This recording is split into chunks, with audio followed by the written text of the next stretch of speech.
Welcome friends. किसी ने सच ही कहा है, जो लोग हारते हैं जीतने का जज्बा भी वही रखते हैं। फ्रेंड्स, हमारे जीवन में बहुत सारी ऐसी परिस्थितियां आती हैं जब हम टूट जाते हैं।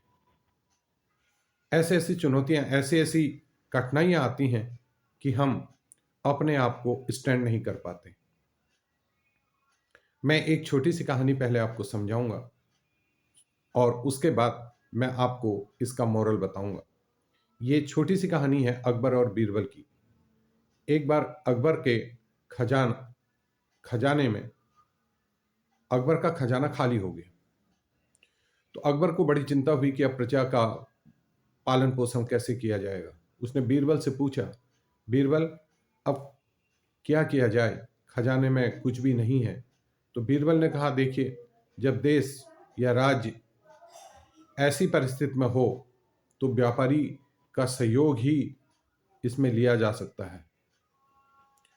उन्होंने एक व्यापारी को बुलाया और व्यापारी से बात बताई तो व्यापारी सहयोग करने को तैयार हो गया। व्यापारी ने उन्हें इतना धन दिया जितना अकबर के खजाने में पहले नहीं था। अकबर को बड़ा संशय हुआ। उसने व्यापारी से पूछा कि तुम मेरे खजाने से भी ज्यादा धन मुझे कैसे दे पाए। व्यापारी ने बताया कि महाराज, आपके टैक्स को चोरी करके या थोड़ी भ्रष्ट माल की हेराफेरी करके मैंने जो धन बचाया है वही मैं आपको दे रहा हूं। अकबर को गुस्सा आया। उन्हें, अच्छा, तुमने मेरे राज्य में कर चोरी की और मेरे राज्य में हेराफेरी की। उन्होंने बीरबल को आदेश दिया कि इस व्यापारी को अब अस्तबल की नौकरी दे दी जाए। ये व्यापारी अस्तबल में नौकरी करेगा। और बीरबल ने बात को स्वीकार किया और उसे अस्तबल में छोड़ दिया। वो व्यापारी अस्तबल में घोड़े की लीद उठाता, घोड़ों की सेवा करता। 6 महीने बाद फिर खजाना खाली हो गया। अकबर ने बीरबल से फिर वही प्रश्न किया कि बीरबल, अब क्या हो। बीरबल ने कहा, उसी व्यापारी को आप दोबारा बुलाइए। अकबर ने कहा, ऐसा कैसे हो सकता है, उससे तो हमने सब कुछ ले लिया। उसने कहा, आप बुलाइए तो सही। अकबर ने उस व्यापारी को बुलाया। उसने कहा, देखिए, हमारा खजाना खाली हो गया, आप कुछ कर सकते हो। उसने, हाँ साहब, जितना मैंने आपको पहले दिया था उससे ज्यादा कर सकता हूं। अकबर को बड़ा ताजुब हुआ। उसने, अस्तबल में नौकरी करते हुए तुम इतना ज्यादा कैसे कर सकते हो। उसने, देखिए, आपके अस्तबल में भ्रष्ट कर्मचारी हैं, वहां भ्रष्टाचार होता है। मैंने सभी को आपका डर दिखाकर उन जितने भी हेराफेरी का माल था, जो भी भ्रष्ट धन था, वो मैंने जब्त किया है, वो मैं आपको दे देता हूं। अकबर को बड़ा ताजुब हुआ। अकबर ने कहा, एक काम करो बीरबल, इसे समुद्र के किनारे जहाज गिनने का काम दे दो। ये सिर्फ जहाज गिनेगा, आने जाने वाले।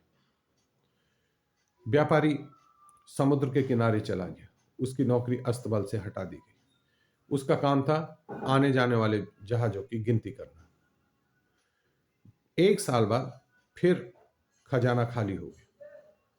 अकबर ने फिर वही प्रश्न बीरबल से किया तो बीरबल ने कहा, उसी व्यापारी को बुलाइए।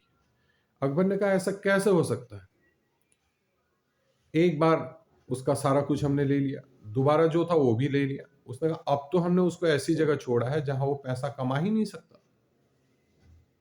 तो बीरबल बोला, आप बुलाइए तो सही। अकबर ने उस व्यापारी को बुलाया और उससे पूछा कि क्या अब भी तुम्हारे पास कुछ बचा है जो आप हमारे खजाने में डाल सकते हो। व्यापारी बोला, हाँ जी, जितना मैंने आज तक आपको दिया उससे तिगुना मैं आपको दे सकता हूं। अकबर बहुत अचंभित हो गया। उसने अकबर ने सोचा कि जब मैंने इसको ऐसा काम दे दिया जहां पर कोई धन कमाने की संभावनाएं नहीं थी, तो इसने धन कमाया कैसे। उसने व्यापारी से पूछा कि ये धन तुमने कमाया कैसे। तब उसने बताया कि आपके यहाँ, आपके राज्य में जो माल आता जाता था उसमें भी बहुत हेरा फेरी होती, जहाज के जहाज बदल दिए जाते थे। इसलिए मैंने उन सबको आपकी आपका डर दिखाकर जो भ्रष्ट काम वहां हो रहा था वो सारा काम मैंने रुकवाया, और जो धन मैंने भ्रष्टाचार में जब्त किया वो मैं आपको खजाने में दे रहा हूं।